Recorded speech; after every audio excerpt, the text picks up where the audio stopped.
Alright folks, so in this video what we will do is we will go through the newly released GPT-oss series models. So we will have a detailed walkthrough of this model, how this model is different and what are the versions we have, then how we can run it using Ollama and how we can create a RAG using this model that I will take you through in this video. So let's first talk about what this OSS is, right? So I asked the same question to ChatGPT and the ChatGPT kind of told me that this OSS stands for open source software, right?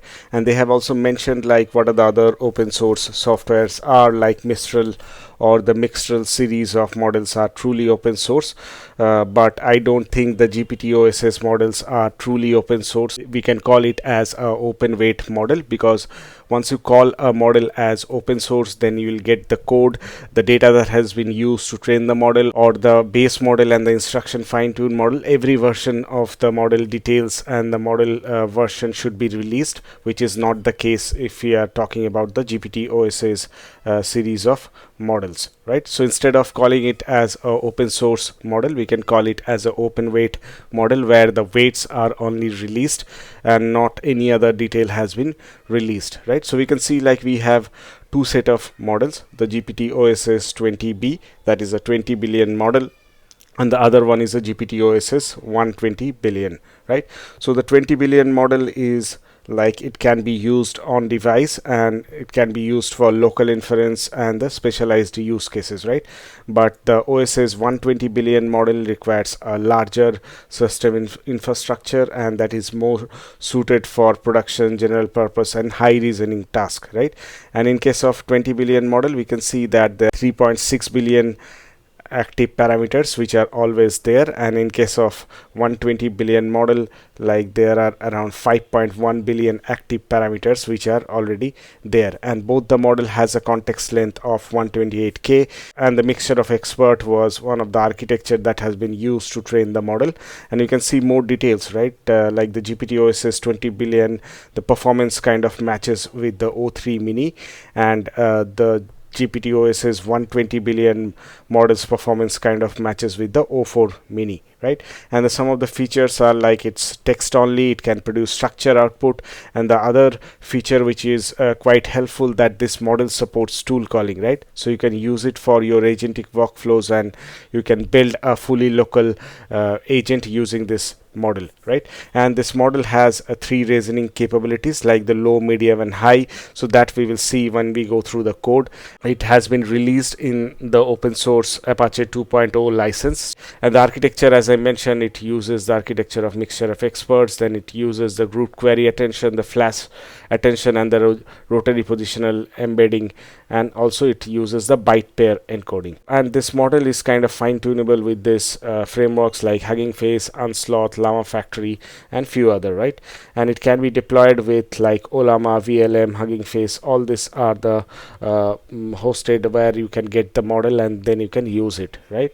So let's go through the few other details. So these are the screenshots which I have taken from the official blog. Like as I was mentioning, that the 120 billion model is kind of on par with OpenAI's O4 mini version. And so if you want to use this model, you need to have a single 80 GB GPU to run this model. But in case of like GPT-oss 20 billion model, which is more or less similar to the performance of OpenAI O3 mini, so it can be run on a 60 GB memory machine. So currently I am on a Mac which has a RAM of 16 GB, but I have seen that the model is performing very slow in my Mac, maybe due to the lack of RAM, which is only 16 GB. So a few other details, like this models has three reasoning efforts, like low, medium and high, and which can be integrated with the system prompt, and we will go through the code like how you can mention what would be the reasoning effort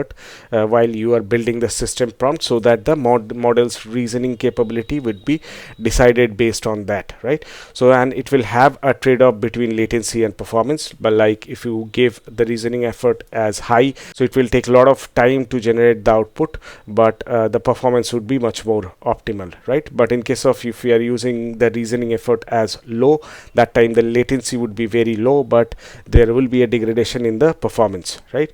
And instead of going through every benchmark, so the only benchmark which I am interested is the tool calling or the function calling benchmark. So you can see that this new models like gpt-oss 120b and the 20b has a similar accuracy if you compare with the O3 and the O4 MIDI, right? So which tells you that you can straight away use these models while whenever you are building an agent, and you can do it using this models, right?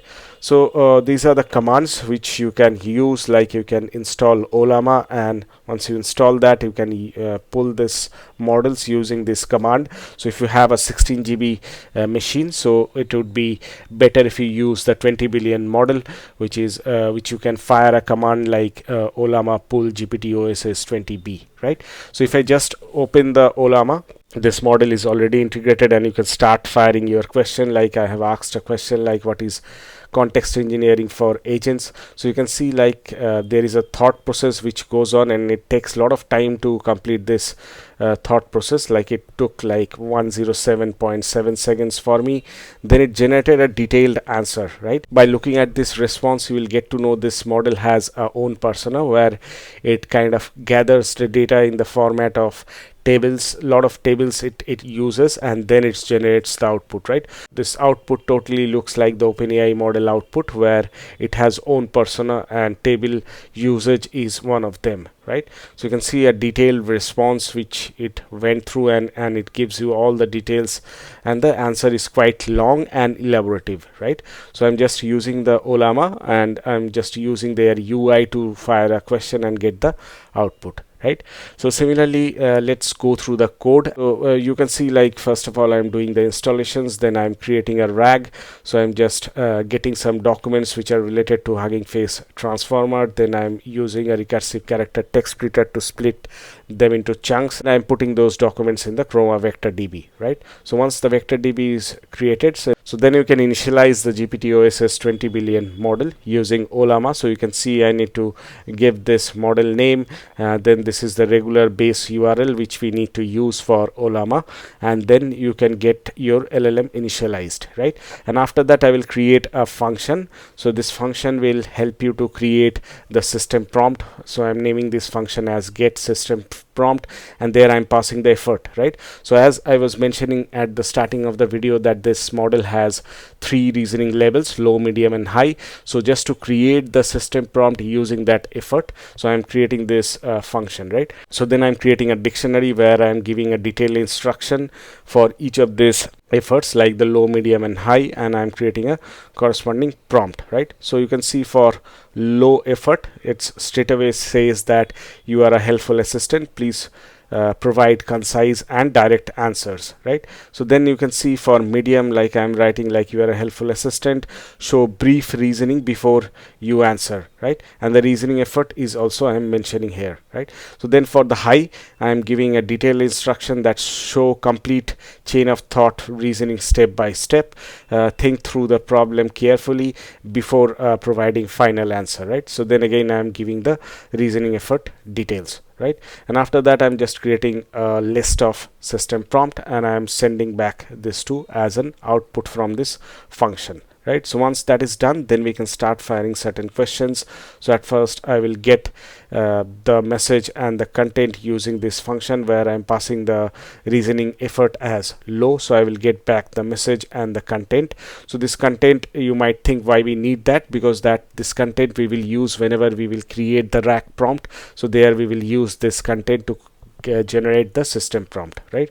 So after that we will pass the question, and then we'll create a new set of messages which we will pass to the LLM to generate the output, right? So you can see this is the system prompt. So then the user question that needs to be fired, right? And then you can see this is the answer that got generated. And after that what we can do is we can try it out the effort as medium, and we will get to see that the more detailed answer and the reasoning steps are showing up here. And you can see with the reasoning effort as medium, the model has started creating the tables, right? So which I already mentioned at the starting of the video, that this model has a persona where the table gets created and based on that the output would be generated, right? And then we can see that I'm mentioning high, and you can see like using my Mac, which has a 16 GB RAM along with the GPU, it took around 38 minutes to generate this response for a reasoning effort as high, right? So we can see the latency trade-off. Like here the latency is quite high, but the model performance or the output quality would be much more detailed, and it will go through a detailed reasoning steps in the form of chain of thought to finally generate the answer, right? So then we will use it for the RAG. So you can see I'm doing certain imports, then I am getting the message and the content, where I am setting the effort or the reasoning effort as low. So after that I will create a prompt where I will pass this content. So in the content, you know what we have, like you are an helpful assistant, please provide concise and direct answers, right? So that I am using as a system prompt. So then I am passing the human message prompt, right, where I am mentioning that answer the question based on the following context, where I pass the context and the question, right? So this is typically what we do in case of RAG, but just to add the system message, so we are adding an extra step, and then we are creating the prompt, right? And after that we will create the retrieval chain using the LCEL, and then we can start firing the question, right? So you can see this is the answer that got generated using the reasoning effort as low. Then we can try it out the reasoning effort as medium, but in case of RAG I don't see any such difference like how the response got generated. But yeah, we can see like here a few more extra steps has been added. If you compare with the previous one where we had 3 steps, you can see here at least 5 steps that has been added, right? Similarly, you can try it out for the reasoning effort equals to high to generate the response for a RAG system, right? So this is all I wanted to take you through in this video. So with this I will end this video. Thank you. See you in the next one.